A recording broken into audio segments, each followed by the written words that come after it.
सासे लाइमोन जिउ खहा जानायाव गंसे नखरा थेर बेथेर जायो आरो बेजों लोगोसेनो गंसे नखरा गेरेबलाङो।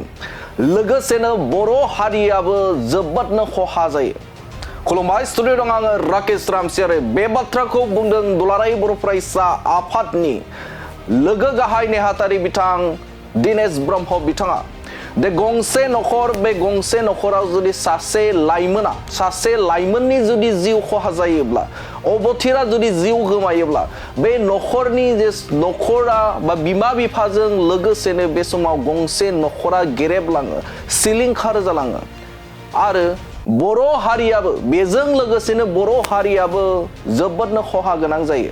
जायखौ बर' हारिनि बिफा उपेन्द्रनाथ ब्रह्मनि गेरेमसा बर' माहारि दानो लानाय सिमाङा थेर बेथेर जायो। मानोना बर' लाइमोनानो जुदि गैयाब्ला बर' हारिखौ दानायनिफ्राय जोङो जानगाराव थानो गोनां जायो।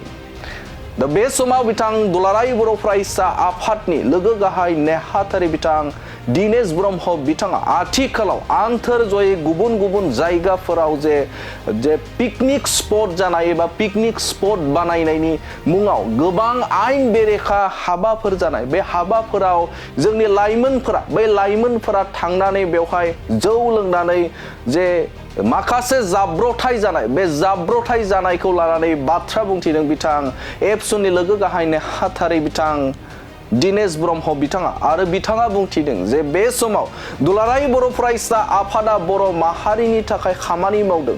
जे जाय बर' माहारिखौ एबा बर'फोरखौ एबा गेरेमसा बर' माहारिनियाव जाय हेंथा खालामगोन, बे हेंथा खालामनायनि थाखाय दुलाराय बर' फरायसा आफादा जेब्लाबो बाथ्रा बुंलांगोन आरो बुंबाय थागोन होननानै बाथ्रा बुंथिदों बिथां एबसुनि लोगो गाहाय नेहाथारि बिथां दिनेश ब्रह्म बिथाङा। आइ रिभार फेस्टिभेलाव जानाय जाथाय एबा जागायजेननाय हाबाफारि, बे जागायजेननाय हाबाफारियाव जे सासे लाइमोननि जिउ खहा जादोंमोन, बे जिउ खहा जानाय बाथ्राखौ लानानै जोबोदनो दुखु मोननाय फोरमायदों बिथां दिनेश ब्रह्म बिथाङा। आरो बिथाङा बुंथिदों जे गंसे नखराव जुदि सासे लाइमोना जिउ खहा जायोब्ला बे नखराथ' गेरेबलाङो एबा नखरा जोबोदनो खहा जायो। बेजों लोगोसेनो बर' माहारियाबो जोबोद खहा जायो। मानोना जाय लाइमोनफोरखौ लानानै बर' हारिया गेरेमसा बर' माहारि दानो नागिरदोंमोन, जुदि बै लाइमोनानो जुदि गैयाब्ला, अब्ला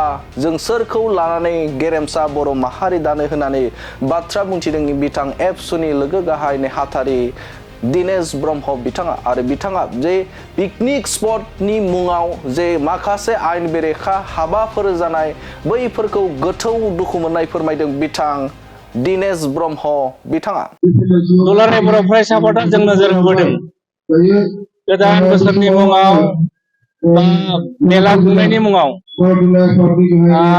जोंनाव दुखुथिया थाङाखै, नाथाय जोङो समाजाव दुलाराय बर' फरायसा आफादा मोनसे बिबान थानाय हिसाबै समाज फोसाबनायाव आरो समाजखौ जायफ्रा जेंना खालामो बिथांमोनखौ जों अरायबो जोङो बाथ्रा बुंबोदों। आरो बे बेलायाव दुलाराय बर' फरायसा आफादा जोंहा स्पष्ट जायफोर समाज फोसाबनायाव हेंथा होयो बा जायफोरा समाजखौ दैदेननायाव हेंथा होयो, बिसोरनि हेंथायै जों दुलाराय बर' फरायसा आफादा जों अरायबो जोङो बाथ्रा बुंलांगोन। मानोना मोनसे गोजोन समाजनि गेजेरजोंसो जोङो मोनसे गोजोन समाज दानो हायो आरो जों मोनसे गोजोन सोलोंथाइ मोननो हायो। नाथाय जों नुदों आथिखालाव फुजा मेला बा जि फेस्टिभेल खुंनायनि मुङाव गोबां जोंनि लाइमोनफोरखौ बेवहाय गाज्रि खामानि मावनायखौ जों नुदों। जों दाख्लै खोनानो मोनदों चिरां जिल्लायाव मोनसे आइ रिभार फेस्टिभेल खुंदों।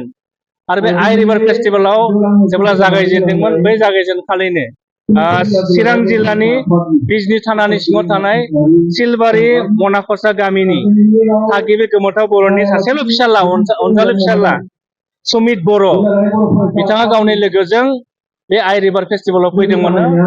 थांफिननाय समाव बिथाङा बाइकजों थांफिननाय समाव दाम्पाराव सौग्रावनानै जिउ गोमानाय बाथ्राखौ जों खोनानो मोनदों। बिराद दुखुनि बाथ्रा।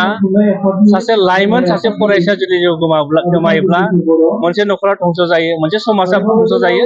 आरो बर' समाजाबो जाय लाइमोनफोरखौ लानानै जों मोनसे सिमां नुयो, बड'फा उपेन्द्रनाथ ब्रह्मआबो लाइमोनफोरखौ नुनानै मोनसे गेरेमसा माहारि दानायनि सिमां नुदोंमोन। दा जोंनि लाइमोनफोरा जुदि बिदि फुजा मेलानि मुङाव बबेबा फेस्टिभेलनि मुङाव जुदि जौ लोंनानै बाइक साफ्रेनानै थैयोब्ला जोंनि लाइमोनफोरानो जुदि गोमाजोबलाङोब्ला थैलांजोबोब्ला मोनसे समाव जोंनि बर' हारियाबो जाय लाइमोनफोरखौ लानानै सिमां नुदों बर' हारिया जौगानायनि सोलाय जों हायलांनायखौ जों हायलांगोन होननानै जोंहा मोनसे फोथायनाय दं।